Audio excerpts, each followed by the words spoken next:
So, if you're a creator looking into Canon's full-frame mirrorless world, I bet you've hit this exact wall.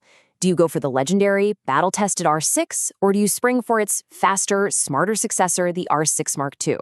It's a tough call. All right, let's dive in and figure out which one of these cameras is really the right tool for you. You can really think of it like a title fight. In this corner, we've got the original R6, the proven champion, the one that totally won over photographers and videographers everywhere. And in the other corner, you have the R6 Mark II, the ambitious new contender, built from the ground up to take that crown. Today, we're putting them head to head. Now, what's really important to see here is that 28-month gap between releases. That's more than 2 years. Think about what that means. It's 2 years for Canon to listen, to gather all that real-world feedback, see what people loved, what drove them crazy, and then engineer a successor that wasn't just a tiny refresh, but a real, significant evolution. Okay, so let's get right into the data. We're going to kick things off with a straight-up, side-by-side spec showdown. No opinions, no fluff just yet, just the raw numbers. A head-to-head comparison of what makes these two cameras tick. All right, here we go. You can see the key battlegrounds right away, can't you? The Mark II gets a nice little bump in resolution from 20 up to 24 megapixels. But look at the continuous shooting. The electronic shutter speed literally doubles from 20 to a mind-blowing 40 frames per second. And that battery life?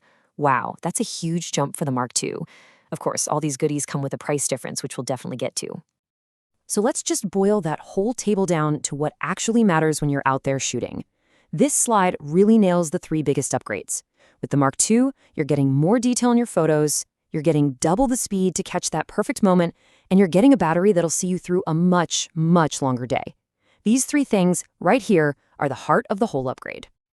Okay, now let's really focus on the contender's big moves. Where does the R6 Mark II just pull away from the original? These are the killer upgrades that make a really compelling case for grabbing the new model. 40 frames per second. I mean, just let that sink in for a minute. With that electronic shutter, the Mark II is operating at a speed that used to be only for those crazy expensive, top-of-the-line sports cameras.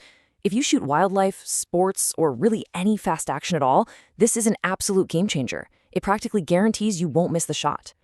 And for all you videographers out there, whoa, the Mark II is a massive leap forward. You get external RAW video recording, which gives you ultimate flexibility when you're color grading.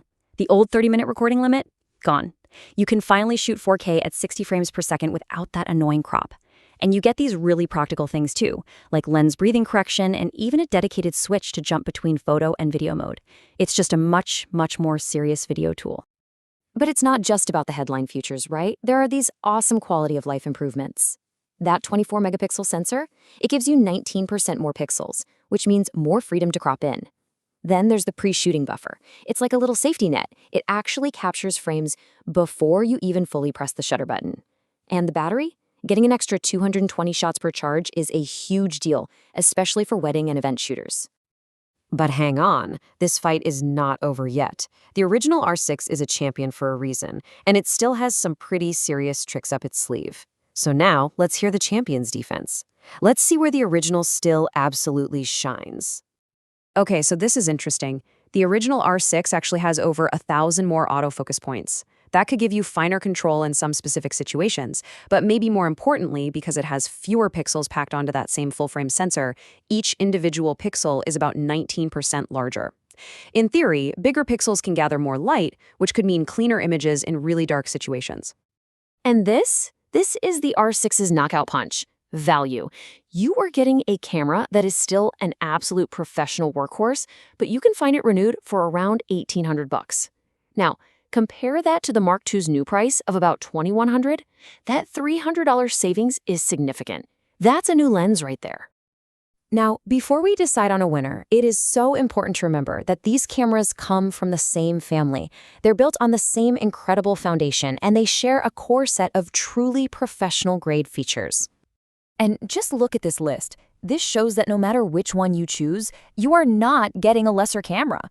They both have that unbelievable 8-stop image stabilization. They both have dual card slots for that professional peace of mind. They both have that amazing autofocus, full weather sealing, and that incredible ability to focus in near total darkness. These are both pro tools through and through. Okay, so we've seen the specs, we've seen the contenders attack, and we've seen the champion's defense. It's time. Let's bring it all together and help you find your perfect camera. It's time for the final verdict. So on paper, if we're just going by an overall score, the Mark II is the clear winner, 84 to 77. I mean, the upgrades in video, speed, and battery life definitely give it a technical edge. But a score doesn't tell the whole story, does it? The real question is, which camera is the winner for you? So let's make it simple. The R6 Mark II is your camera if you're a true hybrid shooter, someone who needs top-tier performance in both photo and video. It's for you if you shoot fast action, sports, wildlife, you name it, and you need that insane 40 frames per second. And it's for you if you're a working professional who just needs the absolute best, most current technology available. But the original R6 is still your champion if your main focus is stills photography. If you're on a tighter budget and you'd rather put that extra cash into some amazing glass, it is an incredible value. It's for anyone who just wants a proven, super reliable, professional camera that delivers fantastic images without needing every single new bell and whistle. So at the end of the day, both of these cameras are just incredibly capable tools.